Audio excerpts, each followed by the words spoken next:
तो बच्चों, अभी तक हम लोगों ने एक्सरसाइज 7.3 का 6 क्वेश्चन सॉल्व कर चुके हैं।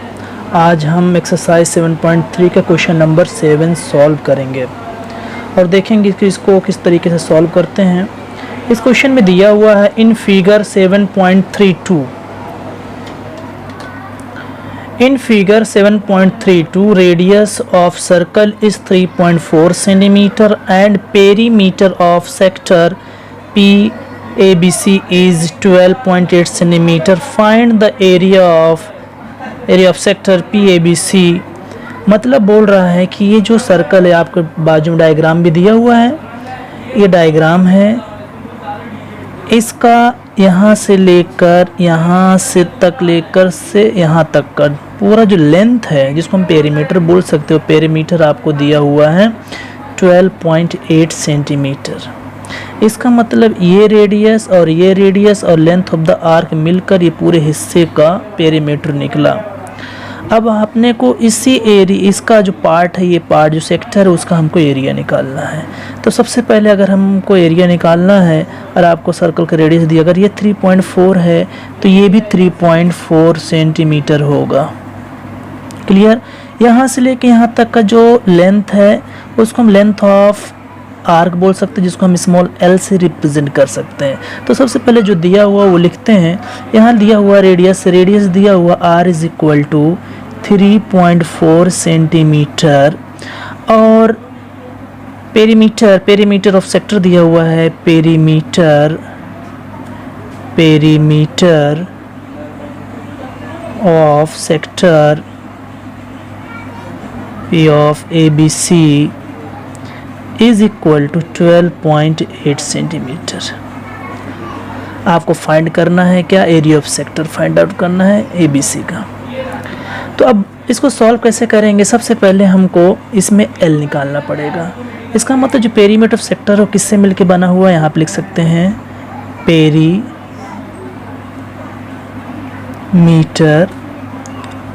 Of sector P of ABC is equal to, ये मिलके किससे बना हुआ है? लेंथ ऑफ एन आर्क, मतलब L से length of an arc plus एक रेडियस से मतलब R प्लस R, इससे मिलके बना हुआ, तभी तो पूरा लेंथ आया है 12।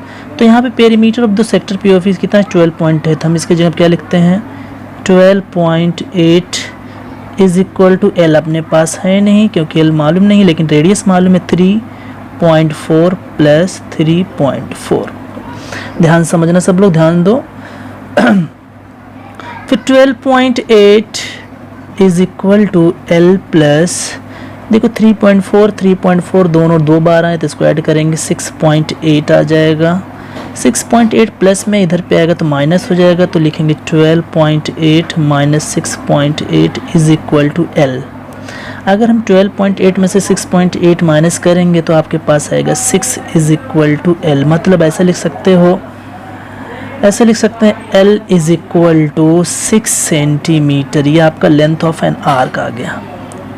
यहाँ तक उम्मीद करता हूँ आपको समझ में आया होगा। कोई डाउट रहेगा मुझे आप कमेंट में लिखकर भेज सकते हैं, जहाँ डाउट रहेगा उसको मैं फिर से आपको समझा दूंगा।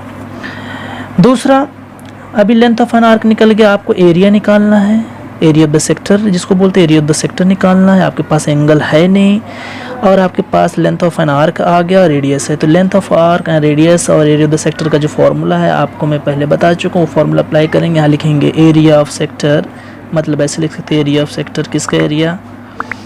P of ABC is equal to L/2 into R। ये फॉर्मूला है जनरल सा।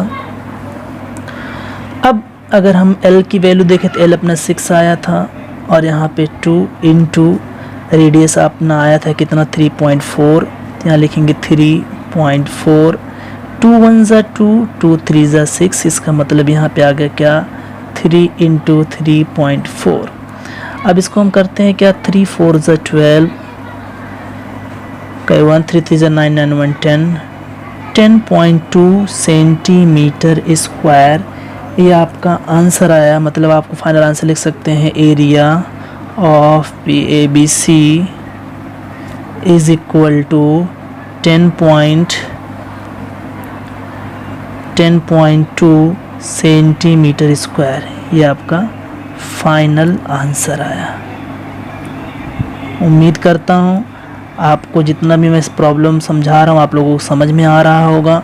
जहाँ कहीं भी आपको समझ में ना आए आप तुरंत कमेंट में हमको लिख सकते हैं, फिर मैं आपको और अच्छे तरीके से समझाने की कोशिश करूँगा। Thank you.